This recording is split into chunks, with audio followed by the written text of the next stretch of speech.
This is Tom Dillon, the Lifetime Liberal, and today is Monday, September 25th, 2017.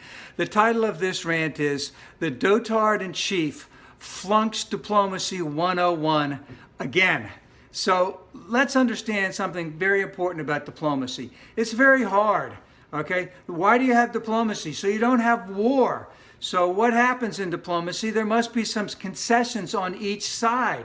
Because if you're not having diplomacy and you're having war, that means someone has to surrender. Someone has to cede power.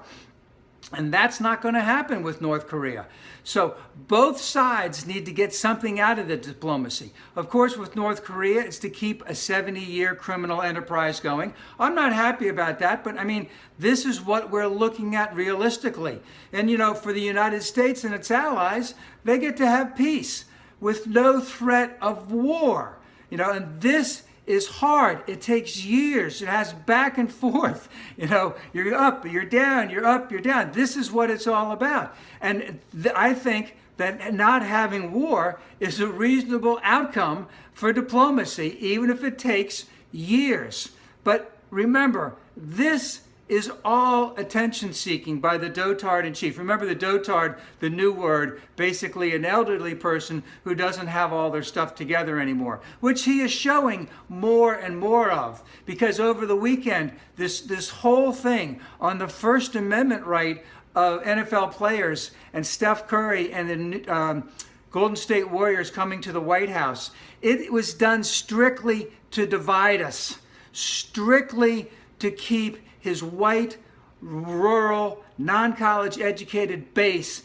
in line with him. There was no bringing the United States people together on this. And of course, it's a smokescreen for all of the other things that he's not accomplishing.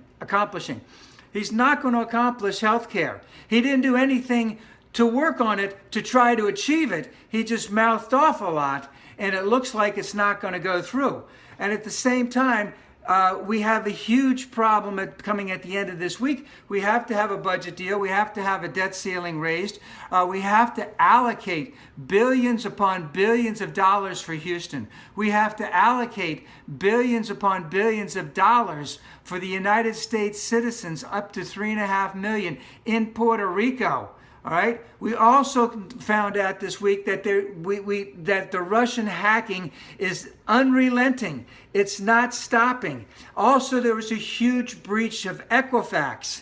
What has the dotard in chief done to help the United States citizens in those regards? He hasn't done anything. You know, he's not a man. He's a man-child, not in the promised land, but in the wasteland.